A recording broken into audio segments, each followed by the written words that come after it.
chosen one, lock every part of your attention onto this message right now. That thought telling you this moment doesn't matter. Silence it. What I'm about to say has been building toward you for longer than you realize. The enemy has been working overtime this week for one reason, and one reason only. He knows that today is the day the silence finally breaks. It all ends now. The confusion, the half-answers, the feeling that something massive is being hidden from you just out of reach. But hear this clearly, because this is the part that matters most. It's not ending because of chance. It's ending because of what you have done, because of the prayers you prayed in rooms where nobody was watching, because of the mornings you showed up when everything in you wanted to stay down. Think back to that moment this week when you almost stopped asking, when the question felt too heavy and the silence from heaven felt too loud, and you nearly convinced yourself that maybe you weren't meant to know. You didn't know it then, but that moment of almost giving up was actually the final act that unlocked this. That wasn't weakness. That was your hand on the door. You did not find this recording by accident. The algorithm did not bring you here. God did. This is a divine appointment that was written before you ever knew you needed it. You are standing at a threshold right now, and on the other side of it is everything you have been circling without knowing the full story. Stay through every second of this message, because in the next few minutes, I am going to hand you the full verdict. Every piece of what has been withheld, every layer of what has been operating beneath the surface of your life. I am going to walk you through the exact divine sequence that has been unfolding in your situation, even during the seasons that looked like nothing was happening. And at the end, I am going to give you a declaration that seals your understanding of this moment and closes the door on every false narrative the enemy built around your story. Do not leave. Your future self is begging you to stay, because if you walk away now, you walk away right before the revelation that reframes everything you thought you understood about this season.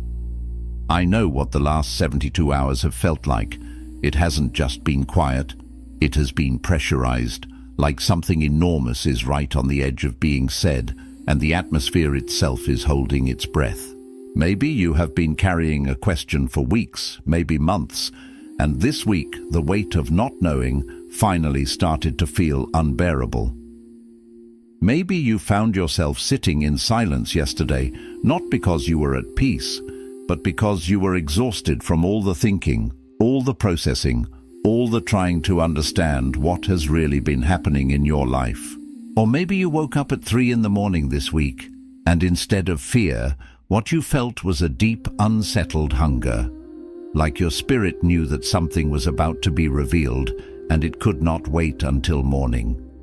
You feel like you have been given pieces, but never the full picture. Like you have been living inside a story, but someone keeps withholding the chapter that makes everything else make sense. And in that space of not knowing, the enemy has been whispering a very specific lie. Listen to your thoughts right now. He has been telling you that the reason you don't have clarity yet is because you are not ready for it. He has been replaying the moments when you stumbled, that week you went silent, that moment you pulled back, that conversation you avoided. And he has been telling you that because of those moments, the full truth has been delayed. That you forfeited your right to know because of your imperfection. But I need you to hear what the scripture actually says about this moment. Deuteronomy 29:29 says, "The secret things belong to the Lord our God, but the things revealed belong to us and to our children forever." Listen to that promise. The things revealed belong to you, not to the qualified, not to the perfect, not to those who never stumbled. They belong to you. The revelation was always yours. It was only waiting for the appointed time, and that time is now. The enemy wants you to believe that the silence meant rejection, that the waiting meant disqualification, that the unanswered questions were proof that God had moved on from your story. But that is a deception. You are not being ignored. You were being prepared. The heaviness you feel right now is not the weight of being left out. It is the weight of a door about to open. It is the specific pressure that comes when something sealed for a long time is finally being unlocked. Your spirit has been sensing it all week. That restlessness was not anxiety, that was anticipation. You think the moments you pulled back were failure. You think the silence you lived in was distance from God. But let me reframe your reality right now. That silence was preparation. That waiting was construction. Everything you thought was being withheld from you was actually being completed for you. It is time to finally tell you everything. Here is what has been hidden beneath the surface of your story. A truth so profound it has the power to unravel every lie and redefine every limitation you've ever accepted.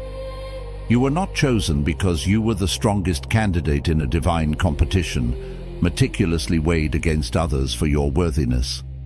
You were not selected because your spiritual resume was spotless, or your record was miraculously clean of missteps and stumbles. Your faith was not always a towering oak, unyielding and consistent. There were seasons of wilting and doubt. Your prayers were not always punctual, perfectly articulated, or delivered with unwavering conviction. No, beloved, you were chosen before any of that even existed. Before the first dawn broke upon your consciousness, before you made a single decision, before the first failure etched its lesson into your soul, before the slightest whisper of doubt ever dared to cross the threshold of your mind, heaven had already, with divine ink and eternal purpose, written your name into the assignment. This wasn't a contingent choice, but an irrevocable decree. And the enemy's most cunning, most devastating strategy has not been to destroy you with overt attacks, to annihilate your physical being or even your material success. Its greatest, most insidious strategy has been far more subtle, far more psychological. It has been to make you forget that foundational truth, to sever you from the memory of your divine selection. It seeks to erase from your heart the indelible mark of chosenness, leaving you adrift in a sea of self-doubt and perceived inadequacy. Because a chosen one who doesn't know they are chosen, who lives in a perpetual amnesia of their divine origin, is an incredibly easy target to manage, to diminish, and to keep confined. They stay small, their potential like a magnificent seed buried too deep beneath the soil, never reaching for the sun. They walk through life with hesitant steps, perpetually asking for permission they don't actually need, for doors that were already flung wide open by grace. They linger in the shadows, waiting for validation that was never required, for an external stamp of approval that God's unwavering gaze already bestowed upon them from eternity. They spend entire seasons, sometimes entire lifetimes, apologizing for a disqualification that never happened, a flaw that God never saw as an impediment, a past mistake that the cross already covered. This is the subtle, soul-binding torment of forgetting who you are. Their lives become a perpetual exercise in self-censorship, in shrinking their true selves to fit into smaller, safer narratives dictated by fear rather than faith. They forfeit their inheritance out of ignorance, remaining spiritual paupers, while an unimaginable wealth of grace and purpose lies unclaimed. That, my dear friend, is precisely what has been operating beneath the surface of your life, a subtle current pulling against your true tide. It has not primarily been the enemy attacking from the outside with visible arrows of misfortune or overt spiritual warfare. Rather, it has been something far more intimate and devastating, the unwitting agreement you made with a story about yourself, a narrative woven from past hurts, societal expectations, and personal failures that was never true in the eyes of heaven. It's like living under a false identity, a masquerade you didn't even realize you were wearing, believing the costume was your true skin. This internal pact, often forged in moments of vulnerability or pain, has been the true ceiling limiting your flight, the hidden anchor weighing down your ship. Think about the story of Gideon, a powerful parable for our own journey. When the angel of the Lord, a messenger of divine truth, found him, Gideon was not standing victoriously on a mountain with his hands raised in worship, leading armies into battle. Far from it. He was hiding, metaphorically and literally. He was in a winepress, a place meant for crushing grapes, not threshing wheat. He was doing his work in secret, cowering from the very enemy, the Midianites, whom he had already been divinely ordained to defeat. His outward posture was one of fear, self-preservation, and a deep sense of inadequacy. And what was the angel's response to this timid, trembling man? Did he correct Gideon's posture, demanding a more courageous stance? Did he rebuke his palpable fear, admonishing him for his lack of faith? No, not at all. The divine messenger, seeing beyond the fragile human exterior, pierced through the layers of fear and circumstance and declared with unwavering authority, "The Lord is with you, mighty warrior." He called Gideon what heaven already knew him to be, not what his current circumstances, his personal fears, or his self-perception had told him he was. God, through his messenger, spoke directly to Gideon's identity, to the true essence of his being, before he ever addressed Gideon's situation, before giving him a strategy, before asking him to move a single step. And that, my friend, is exactly what is happening in this very moment with you. Heaven is bypassing your present struggles, your visible limitations, and speaking directly to the seed of greatness, the blueprint of your divine purpose already planted within you. Your situation, with all its complexities, its challenges, its visible and invisible battles, has not been the primary, most pressing conversation in the heavenly realms concerning you. No, heaven's gaze, in its infinite wisdom and boundless love, has been fixed squarely upon your identity. It sees not the shifting sands of your present circumstances, but the bedrock of who you truly are in Christ. It sees the finished work, the divine potential, the masterpiece already ordained, rather than the temporary canvas still being painted. But here is where this revelation goes deeper, where the spiritual insights truly begin to unfold. And this is the part most people never get to experience fully, because they often leave too early, retreating from the process just before the deepest layers are uncovered. They mistake the stillness for absence, the quiet for emptiness. The waiting that felt like an interminable silence, like a barren wasteland of unanswered prayers, was not God being slow, forgetful, or indifferent to your plight. It was God being surgical, operating with divine precision, intention, and foresight beyond human comprehension. There is a profound, often misunderstood difference between a mere delay and a divine pause, and the enemy has been cunningly counting on you, not knowing that crucial distinction. A delay in human terms often means something went wrong, a plan derailed, a schedule interrupted, a mistake made. It implies an unforeseen complication. But a divine pause, a divine pause is an entirely different phenomenon. It means something meticulously significant is being prepared, something of such magnitude and eternal weight that it requires more time, more refinement, more foundational work than your human impatience or immediate gratification-seeking nature is comfortable with. Every single day that felt like nothing was happening, every long night where hope seemed to recede, every season that felt stagnant and unproductive was actually a day, a night, a season where something vital was being built, reinforced, and meticulously structured in a dimension you cannot yet perceive, a reality beyond the veil of the physical. The intricate architecture of your breakthrough was being reinforced with celestial steel. The foundation beneath your next season, the season of unprecedented expansion and divine manifestation, was being laid deeper, wider, and more immovably than any foundation before it. This deeper laying is essential, because what God is about to release into your life, the sheer weight of glory and purpose, requires a foundation strong enough, resilient enough, and deep enough to hold it without crumbling under its magnificent impact. Consider the remarkable journey of Joseph, a narrative that beautifully illustrates this divine calibration. He did not go from the crushing despair of the pit, where his brothers betrayed him, directly to the glittering splendor of the palace in a single miraculous leap. His ascent was a multi-stage, arduous process, a divinely orchestrated curriculum of character building.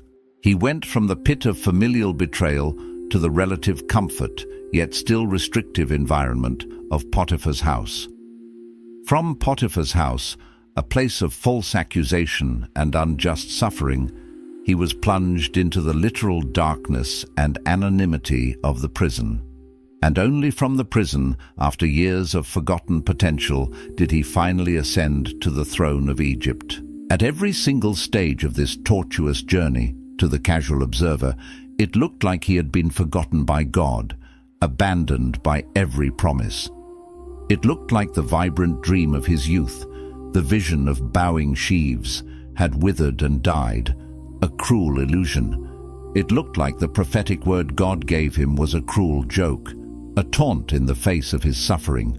But what was actually happening, profoundly and purposefully, in every single one of those seemingly adverse spaces, the pit, Potiphar's house, the prison, was a process of intense calibration, divine schooling, and strategic positioning.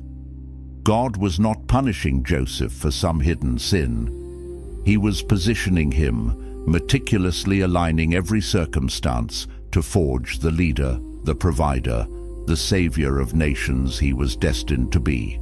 Every betrayal, though excruciatingly painful, was not a setback, but a relocation, moving him closer to his ultimate assignment. Every false accusation, though deeply wounding, was a promotion in disguise, forcing him into new levels of trust and dependence on God. The prison, that dark, forgotten place, was not a punishment for a crime he didn't commit. It was, in retrospect, the green room before the greatest, most impactful moment of his entire life, a place of final preparation, where his spiritual gifts were honed in obscurity, ready for their grand unveiling. And what's coming next for you, in your own unfolding story, will likely surprise you. It always does, because God's ways are always higher, more imaginative, and more profound than our limited expectations. The thing about Joseph that most people miss, a crucial detail often overlooked in the grand narrative, is that he never stopped interpreting.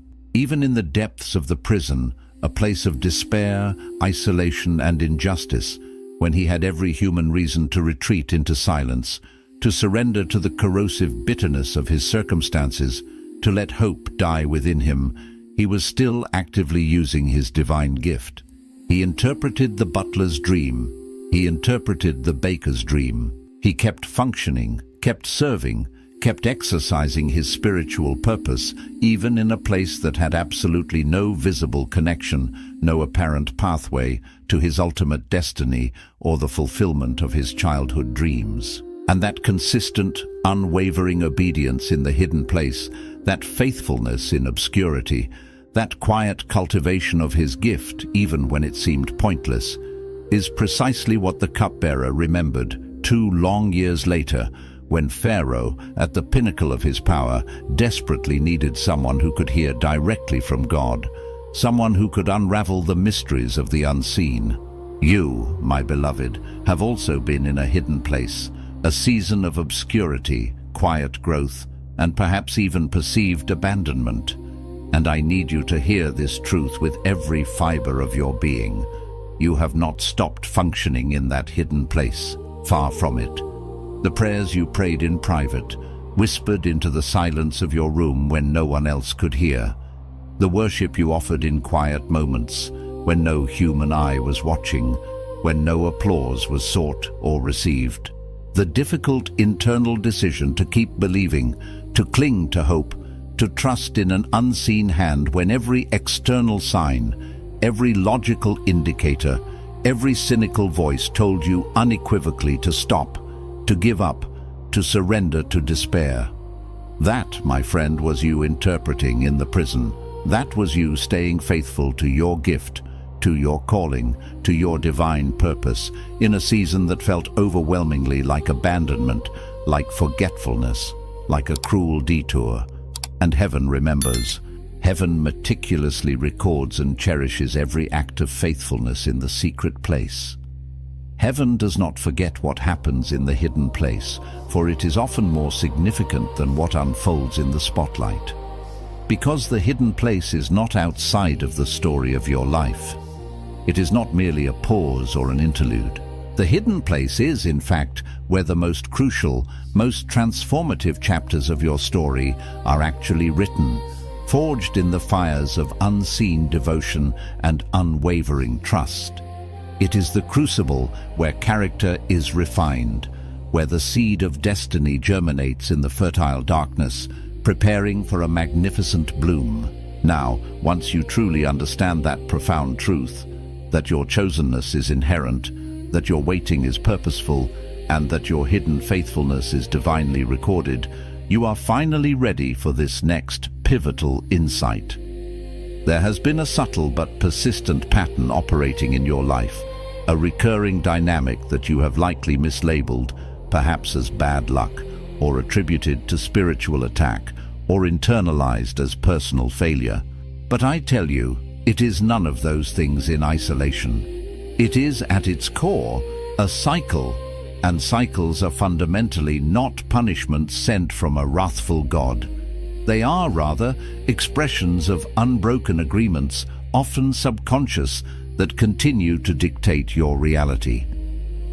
Every time you have come tantalizingly close to a major breakthrough, to stepping into a new season of promise and abundance, something familiar, something almost predictable, has risen up to meet you. It manifests as a nagging voice, an old, persistent fear, a deeply ingrained, outdated narrative about yourself or your capabilities. It might be a specific kind of doubt, so cunningly disguised that it sounds almost reasonable, entirely rational, even prudent. And because it sounded reasonable, because it whispered with the veneer of wisdom or caution, you respected it. You listened. You slowed down your momentum. You second-guessed yourself, allowing hesitation to creep in where conviction once stood firm. You allowed yourself to be drawn back, to go back and renegotiate with something you should have decisively left behind, a past identity or limiting belief that had no place in your future. That familiar voice, that insidious whisper, has a name. It is the voice of the version of you that the enemy desperately needs to keep alive, to perpetuate its influence in your life. Because as long as the old version of you, with its limiting beliefs, its fears, its agreement with unworthiness, is still in agreement, still exerting its gravitational pull, the new version of you, the one aligned with your divine identity and breakthrough, cannot fully arrive, cannot fully take root and flourish. This is precisely why your breakthrough keeps approaching, drawing near like a wave on the shore, and then, almost predictably, retreating, pulling back from your grasp. It is not fundamentally the enemy holding it back from the outside, deploying external forces to block your progress. It is, more often than not, an internal agreement, a subconscious pact with a past self that keeps inviting the old season, with all its familiar constraints and discomforts, back in just as the new one is trying, with divine intention and quiet power, to take root within your spirit and manifest in your reality. The key to breaking this cycle, to shattering the invisible chains of this agreement, is profoundly simple, yet requires immense courage and honesty. You have to name the agreement to break the agreement. You must bring it into the light of conscious awareness, articulate its insidious nature, and thereby strip it of its hidden power. So let me help you name it right now, to give voice to the unspoken contract. The agreement often sounds like this, a monologue of self-preservation masquerading as wisdom. I've seen this before, this flicker of hope, this promise of a new beginning, and it didn't work out. I've hoped with fervent expectation before and been profoundly let down. I've believed with my whole heart before, poured my energy into a dream, and it fell apart, leaving me shattered. So, this time, I'll protect myself. I'll believe a little less, invest a little less of my heart, so that when, inevitably, it doesn't happen, when the breakthrough fails to materialize as I imagine, the fall won't be as far, the disappointment won't be as crushing. Let me be unequivocally clear. That internal monologue, that self-protective strategy, is not genuine wisdom. It is a wound, a deeply ingrained hurt from past disappointments, protecting itself by cunningly calling itself wisdom. It's the scar tissue of past pain dictating the terms of your future. Faith that constantly protects itself from the possibility of disappointment, that hedges its bets against potential failure, has already ceased to be true faith in its purest form. It has tragically become management, a risk-averse strategy designed to minimize emotional damage rather than maximize divine potential. And here is a spiritual truth you must grasp. God, in His infinite wisdom and boundless power, cannot release the fullness of what He has magnificently prepared for you, the breakthroughs that will redefine your life, into hands that are already braced for it to fail, into a heart that is already prepared for disappointment. The very posture of protection, though understandable from a human perspective, creates a barrier to reception. It's like trying to catch rain in a clenched fist. The very act of bracing against potential loss prevents the inflow of what is freely given. Stay with me, because what I'm about to share next is not just another insight. It is the part that profoundly breaks the cycle, the key that unlocks the door to sustainable transformation. There is a word, a profound spiritual principle embedded in Scripture that your spirit needs to receive right now, a balm for the weary soul, and it is found in the deeply human story of the prophet Elijah under the juniper tree. After experiencing his greatest public victory, after the dramatic descent of fire from heaven in response to his prayer, after the resounding defeat of the prophets of Baal on Mount Carmel, after one of the most spectacular and undeniable displays of divine power recorded in the entire Bible, Elijah, the mighty prophet, collapsed. The man who had just stood against an entire pagan regime and watched God split the sky with fire, now sat utterly broken and depleted under a solitary juniper tree, uttering a cry of profound despair. "It is enough, Lord, take my life, for I am no better than my fathers." He, the instrument of such colossal power, was begging to die. And what did God do in response to this raw cry of human exhaustion and spiritual despondency? He did not correct Elijah's lament, nor did he rebuke him for his apparent lack of faith or courage. No. With divine compassion and strategic foresight, he sent an angel, not with a fresh prophecy to motivate him, not with a grand vision of future triumphs, not with a detailed plan of his next assignment, but with something far more fundamental, with food and drink. And then he allowed Elijah to sleep, deeply, restoratively. And then he let him sleep again. The angel came back a second time with more nourishment and gently urged him, "Arise and eat, for the journey is too great for you." The journey is too great for you in the state you are currently in. This was not an insult. It was not a judgment on Elijah's character or strength. It was a divine diagnosis, a compassionate and precise assessment of his condition and the requirements of his future. God was not subtly implying that Elijah was inherently weak or unqualified. He was, with profound wisdom, communicating that the next assignment, the next season of his life and ministry, required a version of Elijah that could not be accessed, could not be activated, from a place of deep physical, emotional, and spiritual depletion. The rest Elijah received was not a delay in God's plan. It was integral preparation, an essential recalibration. The food and drink were not merely comfort, they were vital fuel for a destination, a profound encounter that Elijah, in his exhaustion, couldn't even begin to see or imagine yet. And what profoundly followed that necessary rest, that period of divine restoration? It was the still, small voice, the soft whisper of God, a gentle yet powerful revelation. Not the dramatic earthquake that shook the ground, not the consuming fire that scorched the landscape, not the mighty wind that tore through the mountains.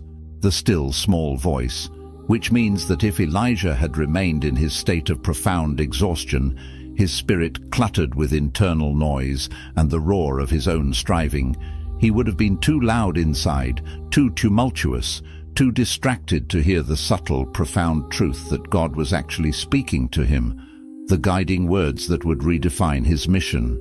Your exhaustion, then, has not been a sign of abandonment, a penalty for your struggles, or an indication that God has forgotten you. On the contrary, it has been a necessary precondition for you to finally hear the still, small voice. God has been patiently, lovingly, waiting for the incessant noise inside you to settle, for the roar of your own striving, your anxious planning, your desperate fighting to quiet down. He is not punishing you with the waiting. Rather, he knows that what he is about to say to you, the deep truths, the nuanced guidance, the subtle direction, simply cannot be heard over the deafening clamor of your own frantic efforts and internal chaos. This truly is where the real transformation begins. It starts not with more striving, but with a profound shift in posture and perspective. Because here is what most people don't realize, a counterintuitive truth that unlocks immense grace. The breakthrough you have been so earnestly seeking, the transformation you long for, is not coming to the version of you that has been fighting the hardest, striving with the most intensity, or battling with the greatest ferocity. No, the breakthrough is coming to the version of you that finally stopped fighting long enough, finally surrendered deeply enough to simply receive what God has already prepared and is already offering. There is a posture, a stance of the heart, that the world often misinterprets as weakness or passivity, but is in fact the most powerful, most receptive position available to a human being. It is the posture of surrender, not surrender to the enemy's lies, not surrender to the crushing weight of your circumstances, but surrender, deep and profound, to the divine process itself. It is a surrender to the reality that God's architecture for your life is infinitely more sophisticated, more intricate, more beautiful than your anxious imaginings. It is a surrender to the truth that His timeline is exquisitely more precise, more perfectly calibrated than your urgent, often fear-driven attempts to control outcomes. It is the humble acceptance that what He is building in your life, the profound work of spiritual formation and destiny actualization, requires a kind of stillness, a spaciousness of soul that your flesh, with its natural inclination towards control and immediate action, is deeply uncomfortable with. Recall the disciples gathered in the upper room for 10 days before the outpouring of Pentecost. 10 days of waiting after the monumental resurrection of their Lord, after His explicit promise of the Holy Spirit, after His glorious ascension back to heaven. 10 days of silence, of prayer, of anticipation, following the most world-altering event in human history. Imagine the internal struggle, the questions, the urge to do something. And had they left on day 9, had they concluded that waiting was passive, that waiting was a sign of weakness, that the promise must not be real because it was taking too long to manifest, they would have tragically missed the moment that changed everything, the divine explosion that launched the church and transformed their lives irrevocably. You, my friend, are in your own upper room days right now. And what is coming, what is stirring just beneath the surface, is your Pentecost, your season of divine outpouring and unparalleled breakthrough.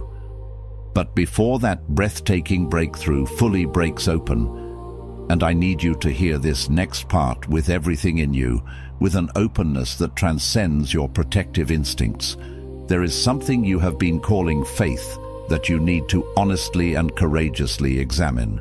Because there is a subtle but pervasive version of spiritual seeking that, beneath its pious veneer, is actually a deeply entrenched form of control. There are people who come to God with their hands seemingly open, outstretched in prayer, but their minds are already rigidly decided, their hearts clinging tightly to a predetermined outcome. They don't genuinely seek raw, unfiltered revelation. They seek confirmation, an echo of their own desires disguised as divine guidance. They want God to simply bless the conclusion they have already painstakingly reached, to validate their carefully constructed plans, rather than humbly allowing Him to lead them to the truth He has already prepared, the path He has already laid out, which might look radically different from their own. And the reason they do this, the root of this pseudo-faith, is not rooted in wickedness or malice. It is, more often than not, born of profound fear. It is the deep-seated fear that if they were to fully surrender their own understanding, their own tightly held expectations, their meticulously crafted blueprint for their life, they might not like what God actually says. They might not appreciate the direction He actually points them in, because it might require them to let go of something comfortable, something familiar, something they believe is essential for their happiness or security. This is the hidden root. This is the thing beneath the thing, the underlying current shaping your spiritual experience. You have been diligently asking God for answers, pouring out your heart in prayer. But I invite you to consider, have you been asking from a genuine posture of radical openness, a readiness to receive whatever divine wisdom may emerge?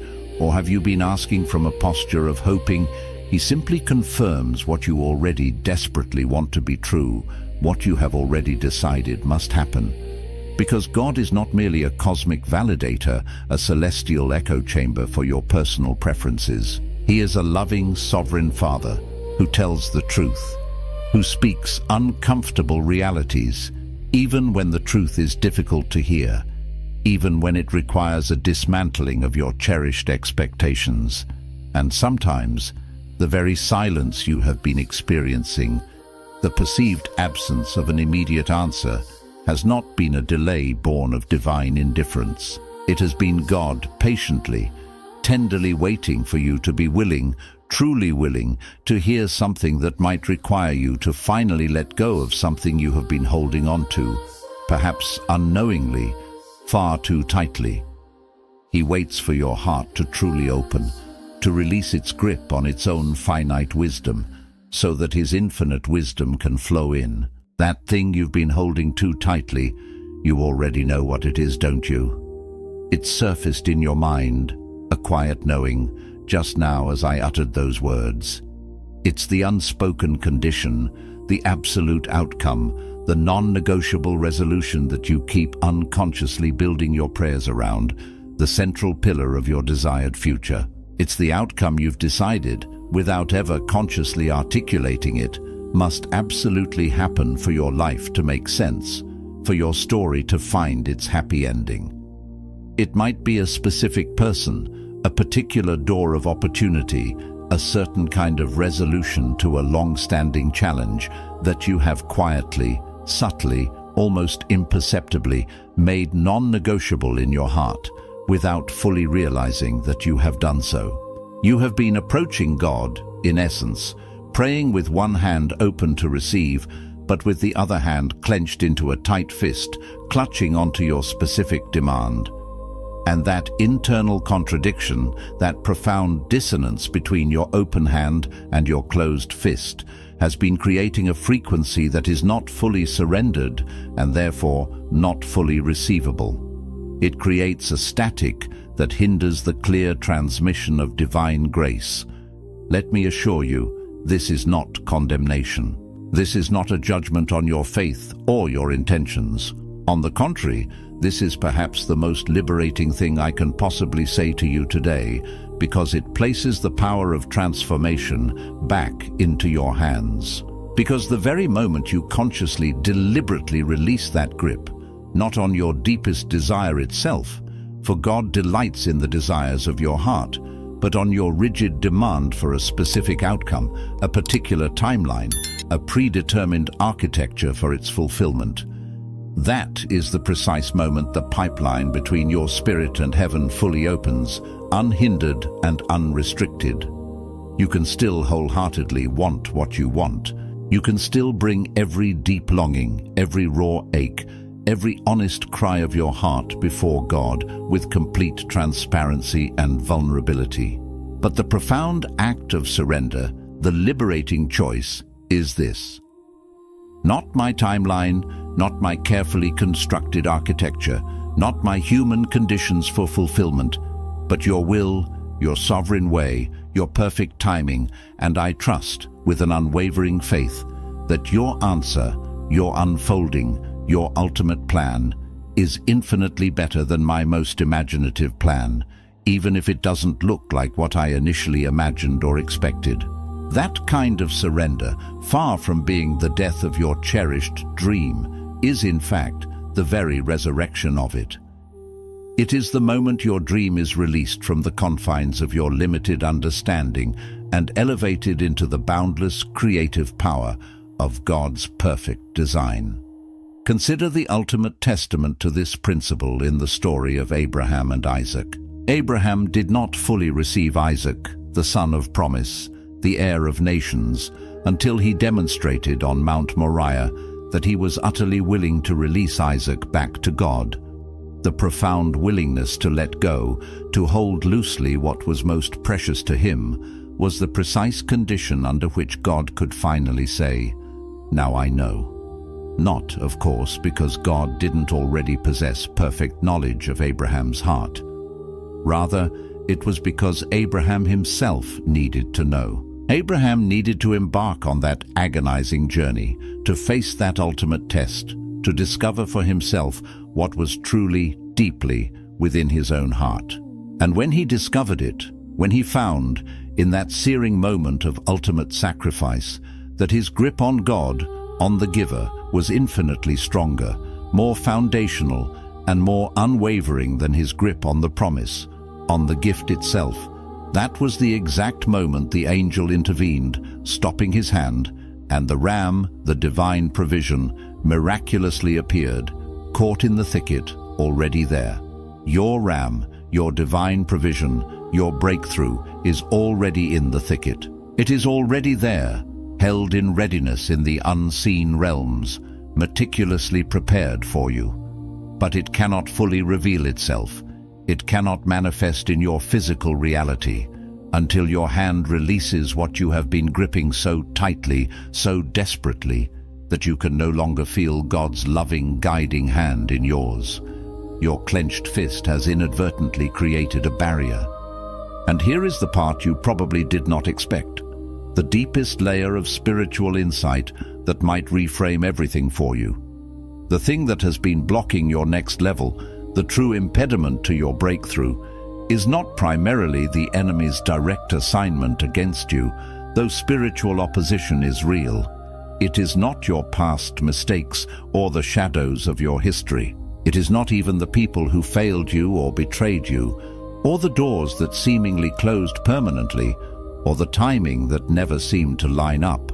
While these external factors contribute to our struggles, the fundamental block is often far more internal, far more personal. It is a false definition of worthiness, a deeply flawed and painful self-concept that you constructed within yourself during one of your most painful, most vulnerable seasons, and which you have never fully brought into the light and dismantled. You decided somewhere along the way, perhaps in a moment of deep rejection that left you feeling fundamentally unlovable, maybe after a fervent prayer that seemed to go unanswered, leaving you questioning your significance, or perhaps after someone you deeply trusted made you feel less than what you truly were, planting seeds of doubt. You decided in that wounded place what kind of person, what caliber of individual, what level of perfection gets to receive what you're believing for. And without consciously realizing it, without ever intending to sabotage your own good, you meticulously built a powerful case against yourself. You became, in your own internal courtroom, both the defendant and the prosecutor, and you have been subtly, subconsciously rehearsing that limiting case every single time. The breakthrough, the promise, the next level feels tantalizingly close. You have been, in essence, praying and asking God to open the door to your destiny, while simultaneously standing directly in front of that very door, making sure it stays closed, not with malice, but with a deeply ingrained pattern of self-sabotage driven by unhealed pain. Not because you want to suffer, not because you deliberately choose hardship, but because the profound wound that meticulously built that elaborate case against your worthiness has never been fully brought into the radiant light of God's truth and healed. Because to accept the breakthrough fully, to step into that abundance and grace, would require you to wholeheartedly accept that you are indeed worthy of it. And some raw, tender part of you has not yet given yourself that radical permission. That ends tonight. The cycle of self-condemnation, the agreement with unworthiness, the refusal of self-permission that ends tonight, by divine decree and by your conscious choice. You are not waiting on God to decide if you qualify. Let that truth sink deep into your bones. God already decided. His decision was made in eternity past, reaffirmed with unwavering certainty through the sacrificial love displayed on the cross. The cross already settled it, sealed your worthiness, and forever eradicated the need for you to earn or prove your value. What you are truly waiting on is yourself. The permission you have been stubbornly refusing to give, the worthiness you have been unconsciously withholding, the full resounding yes that your spirit has been desperately trying to say, trying to release, while your unhealed wound keeps overriding it, keeps whispering doubts and fears. Give yourself the permission now, not because you have finally earned it through tireless striving or impeccable behavior, not because your record is suddenly perfect and flawless, not because everything is neatly resolved and all your questions have been magically answered. Give yourself the permission because the one who created you, who meticulously knitted you together, who knew every single chapter of your unique story before you ever lived a single page of it, looked at all of it, every triumph, every failure, every question, every wound, every hidden place, and with eyes of infinite love and unwavering purpose declared, you are still the one, you are still chosen, you are still appointed for this exact assignment. The assignment has not been transferred to another. The promise, though tested by time and trials, has not expired. And the door to your destiny, the gateway to your next season, has not been permanently closed. It has been held open. It has been held open, patiently and faithfully, precisely for this exact moment, for your moment of full, radical surrender and self-acceptance. Place your hand on your heart and speak this with me now. Let these words resonate deep within your spirit, aligning every fiber of your being with the truth of heaven. I release the grip. I release the false case I built against myself. I release the demand that my breakthrough look a certain way or arrive on a timeline I can control. I release the wound that made me feel unworthy of what God has already declared over my life. I open my hands fully. I open my heart fully. I receive the truth that the silence was preparation, the waiting was construction, and the pressure I felt this week was the door about to open. I receive my identity as it was written in heaven before I ever had the chance to question it. I am not disqualified. I am not forgotten. I am not behind. I am exactly where I need to be, in the exact moment I was created for, with the exact grace required to walk through what is directly in front of me.